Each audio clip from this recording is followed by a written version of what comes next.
یہ جو ایک تاثر ہے سلیم صاحب کے آئی ایم ایف کے ساتھ، آئی ایم ایف نے یہ بھی شرط رکھی ہے کہ آپ بجلی، گیس اور پیٹرول کی قیمتوں میں اضافہ کریں.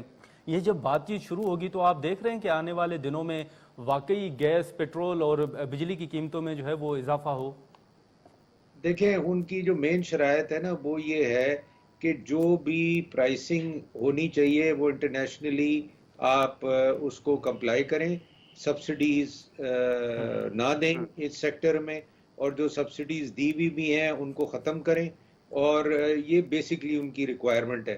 انہوں نے نہ یہ کہا کہ آپ پرائز اتنی بڑھائیں یا اتنی کم کریں، وہ انہوں نے ایک فارمولا دیا ہوا ہے کہ اس کے تحت آپ چلیں. سلیم صاحب، جو پی آئی اے کی نجکاری کے حوالے سے کہا گیا کہ بس آنے والے چند دنوں میں ہو جائے گی، تو اس میں تاخیر کی وجوہات کیا ہیں؟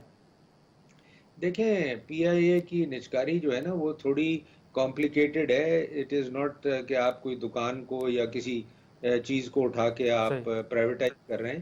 مطلب اس میں کافی کمپلیکیشنز ہیں، امپلائیز ہیں، اوور آل ایئر لائن کا سٹرکچر ہے.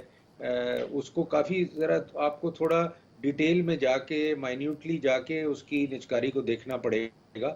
اس طریقے سے آپ صرف نہیں کوئی آ جائے آپ اس کو پی آئی اے ہینڈ اوور کر دیں.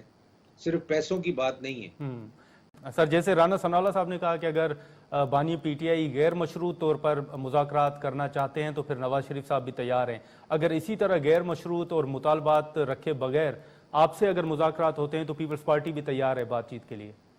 دیکھیں، پیپلز پارٹی نے تو کبھی منع کیا ہی نہیں نا. ہم تو ایسی پارٹی ہے ہی نہیں جو کہ ہم پولیٹیکل پارٹی سے بات نہ کریں. آپ نے دیکھا ہوگا جب یہ الیکشن بھی ہوئے، سارا کچھ ہوا، تو ہم نے پی ٹی آئی سے بھی بات کی کہ جی آپ بتائیں کیا کرنا ہے، کیسے چلنا ہے. تو ہم تو ایک پولیٹیکل پارٹی ہیں، ایک ڈیموکریٹک پارٹی ہیں. ہم تو ہمیشہ ہر پولیٹیکل پارٹی، چاہے وہ چھوٹی ہو بڑی ہو، اس سے ہم انگیج کرتے ہیں. اس وقت سلیم صاحب مختلف چیزیں سامنے آ رہی ہیں. خرم دستگیر صاحب نے ہماری پروگرام میں کہا کہ پیپلز پارٹی کے وفاقی کابینہ میں شمولیت کے امکانات بڑھ گئے ہیں اور شاید بجٹ سے پہلے پیپلز پارٹی وفاقی کابینہ میں شامل ہو جائے. آپ کیا سمجھ رہے ہیں سر؟ اس حوالے سے کوئی بات چیت آگے بڑھی ہے؟ کیا آپ وفاقی کابینہ میں شمولیت اختیار کرنے جا رہے ہیں؟ دیکھیں، مجھے ابھی تک ہماری لیڈرشپ نے کوئی انڈیکیشن نہیں دی کہ ہم کابینہ کا حصہ بننے جا رہے ہیں.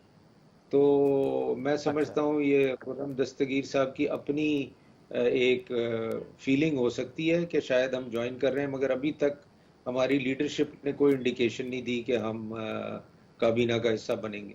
اگر آپ دیکھیں تو اس وقت جو بجٹ کا معاملہ ہے وہ بھی زیر بحث ہے. سلیم صاحب، اس بجٹ میں آپ کیا دیکھ رہے ہیں کہ کیا حکومت کو کوئی مشکلات درپیش ہیں کہ اس بجٹ میں عوام کو ریلیف اگر دیا جائے تو کس طرح دیا جائے؟ معیشت کی صورتحال بڑی مشکل ہے، تو اس بجٹ میں آپ کیا دیکھ رہے ہیں کہ کیا کچھ نیا ہوگا؟ دیکھیں، مجھے تو اس بجٹ میں کوئی ریلیف والی سچویشن تو نظر نہیں آتی. گورنمنٹ کے پاس اتنی سپیس ہی نہیں ہے کہ وہ کہیں کسی کو کوئی ریلیف دے سکیں. بٹ وہ کوشش یہی کریں گے کہ بجٹ جو ہے وہ بہتر سے بہتر بنا سکیں پریزنٹ حالات کے اندر. یہ بتائیے گا کہ ماضی کی طرح کیا آئی ایم ایف اس مرتبہ بھی تحریک انصاف کے ساتھ بات چیت کرے گی معاہدے کے حوالے سے، یا نہیں اس مرتبہ صرف حکومت کے ساتھ مذاکرات ہوں گے؟ دیکھیں، میں اب آئی ایم ایف کے بہاف پہ تو نہیں بول سکتا، بٹ وہ ہمیشہ ہر پارٹی سے ملتے ہیں. تو وہ میرے ویو میں وہ ساری پارٹیوں سے پھر بھی ملیں گے جب آئیں گے، اور ان کا پوائنٹ آف ویو لیں گے، اور شاید ان سے کمٹمنٹ بھی مانگیں کہ جی ہم یہ پروگرام میں جا رہے ہیں اور آپ اس کو سپورٹ کریں پولیٹیکلی. یہ تو میں کہہ نہیں سکتا، بٹ وہ اور ڈیپینڈ کرتا ہے آئی ایم ایف کے اوپر.